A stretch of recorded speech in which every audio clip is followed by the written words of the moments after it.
I'm trying not to coddle. I have made all the coddling mistakes that were available to be made. I still have adult children, as in, 22, 23, who would ask me to make a phone call to get their hair cut or a doctor's appointment. Right, they call you up asking. Yeah, I even had one recently who, in a restaurant, asked me would I ask for a glass of water for her.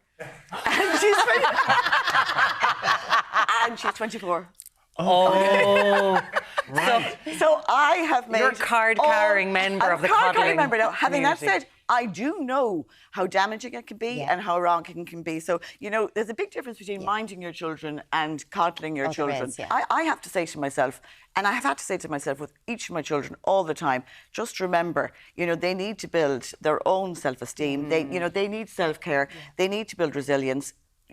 There's a big difference again between, minding them and then being entirely overprotective, over-controlling. And actually, at the end of the day, what you're trying to do is be over-perfecting, because you want your children to be perfect. They're not, and neither are you.